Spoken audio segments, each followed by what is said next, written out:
Salut à tous, bienvenue pour ce troisième épisode de la série Apprendre à mixer. N'oubliez pas, aujourd'hui c'est le meilleur jour pour s'entraîner.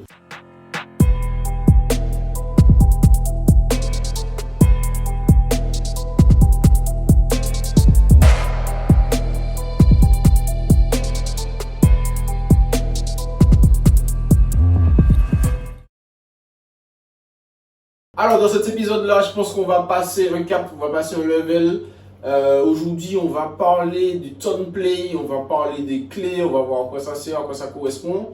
Donc voilà, dans cet épisode-là, restez concentrés, ce sera peut-être pas évident pour tout le monde. N'hésitez pas à regarder 2, 3, 4 fois la vidéo. Je vais essayer comme d'habitude de faire une vidéo courte parce que ce sujet-là, déjà, il est super intéressant. Mais si je rentre dans les détails, ça va être une vidéo d'une demi-heure, voire 45 minutes, 1 heure. Et bon, c'est pas le but. Let's go. Donc, premièrement, tone play. Je vais vous expliquer rapidement en quoi ça consiste. Tone play, donc tone en anglais c'est la tonalité, le ton, et play le jeu joué, donc voilà, le jeu de tonalité.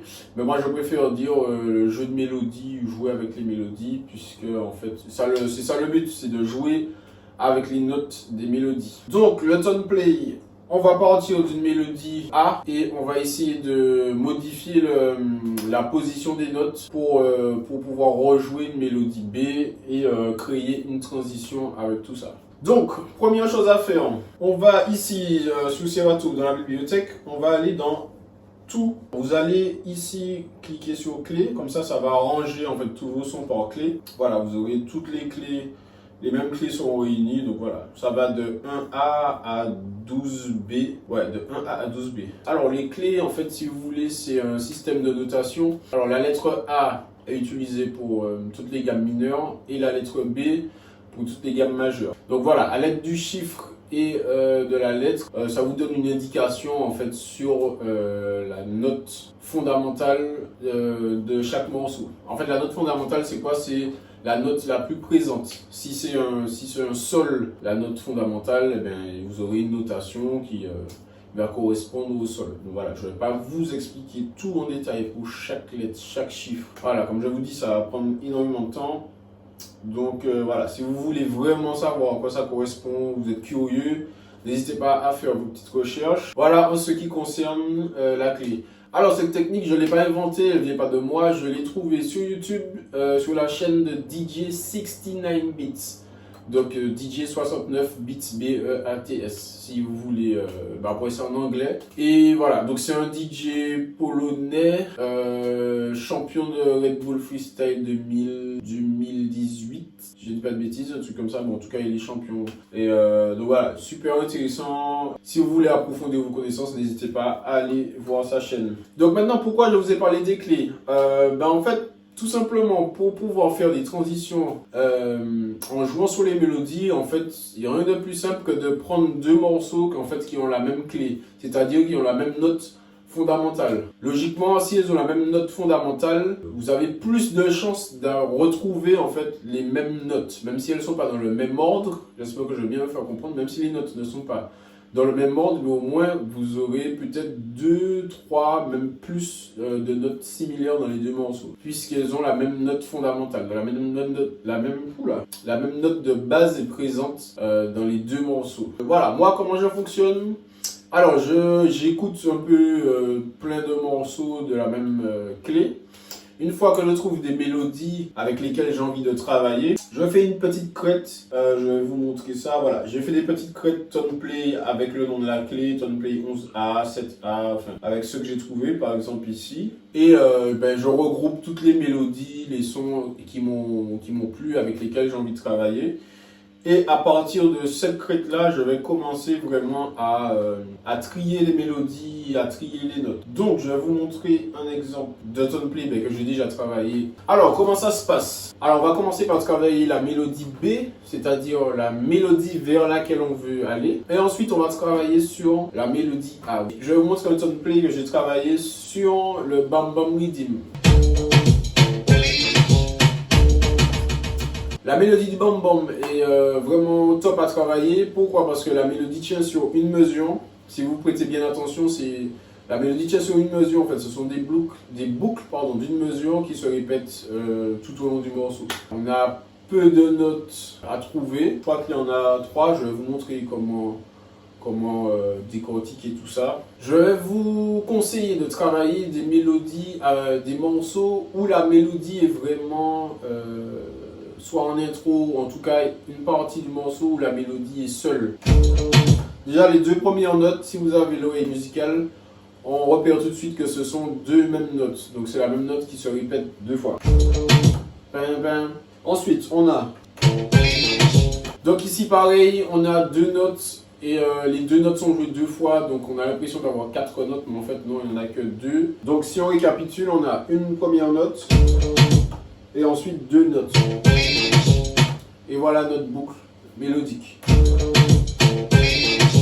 Donc on n'a que 3 notes, comme je le disais. On sait qu'on doit chercher 3 notes dans la mélodie de départ pour pouvoir rejouer la mélodie B. Maintenant, on va travailler sur la mélodie A. Donc, pour la mélodie A, j'ai choisi le morceau Maria de Babe des QLM.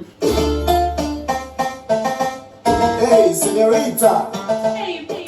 Voilà, c'est un morceau, bon, on va pas présenter, pour les Antillais, vous connaissez. Sur ce morceau, la mélodie tient sur 2 mesures. Pour trouver les notes, vous allez en fait tout simplement marquer, donc mettre un repère, un point Q sur toutes les notes que vous entendez, sur chaque note. Dès la première, celle-ci, etc. Je ne vais pas vous remontrer tout ça, sinon ça va prendre énormément de temps. Mais voilà, faites bien ça. Mettez un point Q sur toutes les notes. Bien sûr, vous serez limité à 8, puisqu'il n'y a que 8 points Q. Même si vous n'avez pas toute la mélodie sur les 8, c'est pas grave. Vous marquez les 8 premières notes. Une fois que vous avez la totalité de la mélodie, ou alors que vos points Q sont full, vous allez chercher les répétitions de notes et vous allez supprimer le point Q où vous avez le ou les points Q où vous avez la même note. Donc voilà, vous gardez un seul point Q par note. Alors ça c'est l'exercice, je pense, le plus chiant, le plus compliqué, le plus prise de tête. Maintenant vous allez comparer les notes que vous avez sur la mélodie A avec les notes dont vous avez besoin sur la mélodie B. Donc tout simplement, vous écoutez par exemple la première note. Là, on a clairement un match, c'est la même note. Donc ma première note de la mélodie A colle avec la première note de ma mélodie B. Ensuite, deuxième note. La deuxième note ne colle pas avec de la mélodie A, ne colle pas avec la deuxième note de la mélodie B. Mais je vais essayer toujours la deuxième note de la mélodie A avec la troisième note, ou en tout cas les notes suivantes de la mélodie B. Puisque comme je vous disais, les notes ne sont pas dans le même ordre. Donc vous pouvez avoir la deuxième note qui colle avec la cinquième note de la mélodie B ou la sixième, etc. Donc on va essayer ça avec la troisième note de la mélodie B. Voilà, l'exemple parfait, la deuxième note de la mélodie A colle avec la troisième note du bam bam. Maintenant, on va chercher la deuxième note, on continue.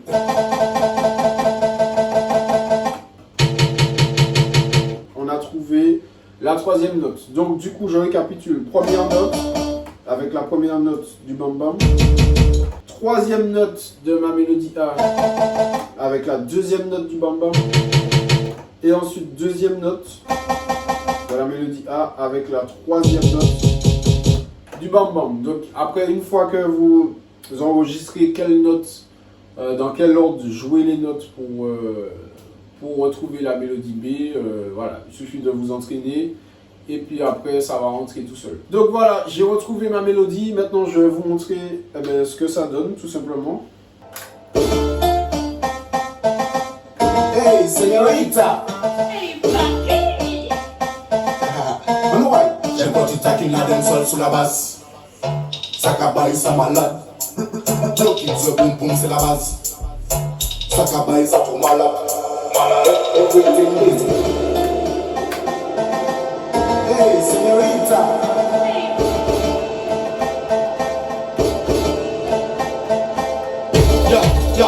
So we say let the feeling girl. Tell them we let the feeling. Feeling girl.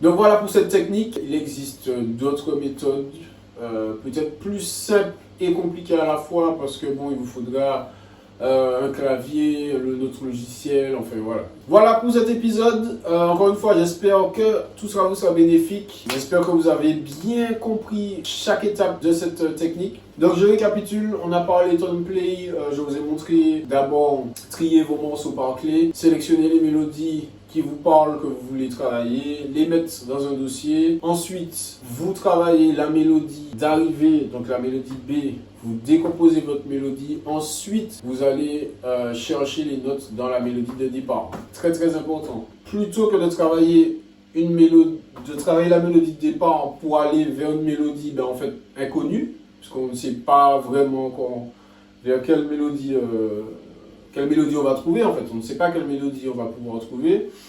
Et donc voilà. Donc ça, c'est un gain de temps.